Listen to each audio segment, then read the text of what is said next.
নমস্কার বন্ধুরা, আমার চ্যানেলে আপনাদের স্বাগত জানাই। আজকে আমি আপনাদের বানিয়ে দেখাবো এগ তড়কা।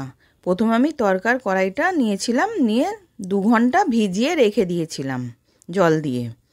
এবার আমি সেদ্ধ করে নেব। কুকারের মধ্যে কড়াইটাকে দিয়ে দিলাম,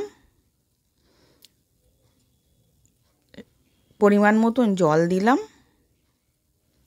নুন দিয়ে দিলাম 1 চামচ, হলুদ গুঁড়ো দিলাম, 4টে ছোটো এলাচ দিলাম, দিয়ে আমি 2খানা সিটি দিয়ে নাবিয়ে রেখে দেব। এবার আমি কড়ার মধ্যে তেল দিয়েছিলাম আর 1 চামচ ঘি দিলাম, জিরে ফোড়ন দিলাম, রসুন কুচনো দিলাম, আদা কুচনো দিলাম, এবার পেঁয়াজ কুচি দিলাম, লঙ্কা কুচনো দিলাম, দিয়ে ভালো করে ভেজে নেব।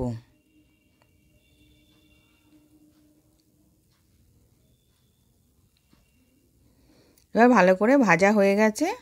এবার টমেটো কুচিয়ে রেখেছিলাম, টমেটোটাকেও দিয়ে দিলাম, দিয়ে ওটাকেও ভেজে নেব।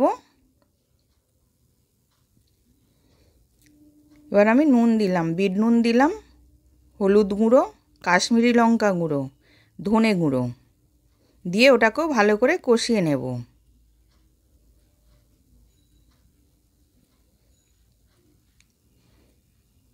এবার ভালো করে কষানো হয়ে গেছে। এবার আমি 2টো ডিম ফাটিয়ে রেখেছিলাম, 2টো ডিম দিয়ে দিলাম, দিয়ে ওটাকেও ভেজে নেব।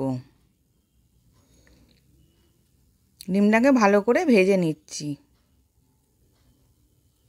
এবার ভালো করে ভাজা হয়ে গেছে। ওর মধ্যে কেশরি মেথি দিলাম, দিয়ে ওটাকেও মিশিয়ে নিয়েছি। এবার সেদ্ধ করা কড়াইটাকে আমি দিয়ে মিশিয়ে নেব মশলাটার সাথে। এবার মেশানো হয়ে গেছে, অল্প একটুখানি জল দিলাম, দিয়ে ভালো করে ফুটিয়ে নেব।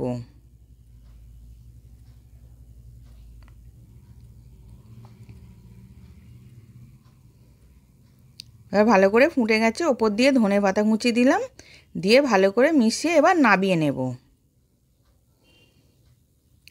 এবার রেডি হয়ে গেছে, নাবিয়ে নিয়েছি, এগ তড়কা রেডি। আশা করছি ভিডিওটা ভালো লেগেছে। আমি হাজির হব আর এক নতুন রেসিপির সাথে।